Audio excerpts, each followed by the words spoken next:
രാവിലെ എണീറ്റപ്പോഴത്തേക്കും ഇഡലിയെല്ലാം അങ്ങോട്ട് സെറ്റാക്കി. ഇഡലിക്കകത്ത് ഒരേ തുള ഇട്ട് വെച്ചേക്കുന്നത് എങ്ങനെ വന്നെന്ന് എനിക്കറിയാൻ വയ്യ ഗൈസ്. അങ്ങനെ സാമ്പാറും സെറ്റാക്കി. അങ്ങനെ കുറച്ച് ഫ്രിഡ്ജിൽ മാങ്ങ ഇരിപ്പുണ്ടായിരുന്നു. ആ മാങ്ങയെല്ലാം കൂടെ വെച്ചിട്ട് കടുമാങ്ങ ഇട്ട് പിന്നെ ചോറും കൂടെ വെച്ചപ്പോഴത്തേക്കും അടുക്കള ജോലി ഓൾമോസ്റ്റ് സെറ്റായി.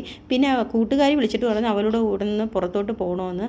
അങ്ങനെ ആദ്യം എൻ്റെ മനസ്സിൽ വന്ന മോൻ്റെ മുഖമായിരുന്നു. അവനും കൂടെ വന്നു കഴിഞ്ഞാൽ ശരിയാവത്തില്ല എന്ന് മനസ്സിലാക്കിയ ഞാൻ അവനെ എങ്ങനെയെങ്കിലും വീട്ടിൽ നിർത്താൻ വേണ്ടിയിട്ട് സിപ്പപ്പ് മേടിച്ച് കൊടുക്കാമെന്ന് വിചാരിച്ചു. അങ്ങനെ നേരെ അവനെയും കൊണ്ടുപോയി സിപ്പപ്പ് മേടിച്ച് കൊടുത്ത് എനിക്ക് ഒരെണ്ണം കിട്ടി. പിന്നെ അയാൻ ബേബിക്ക് ഒരെണ്ണം കൊടുത്തായിരുന്നു കേട്ടോ. അങ്ങനെ അത് കഴിഞ്ഞ് നേരെ ഞാൻ ചെന്നപ്പോഴത്തേക്കും എൻ്റെ വണ്ടിയിലെ പെട്രോൾ തീർന്നു ഗൈസ്. അങ്ങനെ എന്ത് ചെയ്യണമെന്നറിയാതെ കുന്തം നോക്കി ഞാൻ ഇരുന്ന സമയത്താണ് അന്തവും കുന്തവും ഇല്ലാത്ത, അങ്ങനെ വേണം പറയാനും.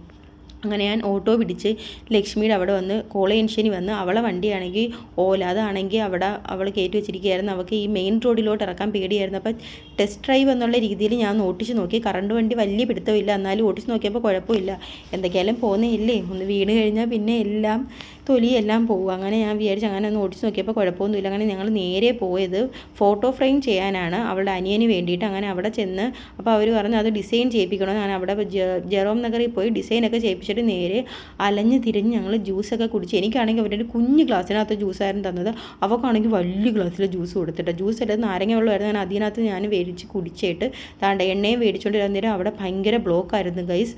അന്ന് എലക്ഷൻ്റെ റിസൾട്ട് ആയിരുന്നു കേട്ടോ.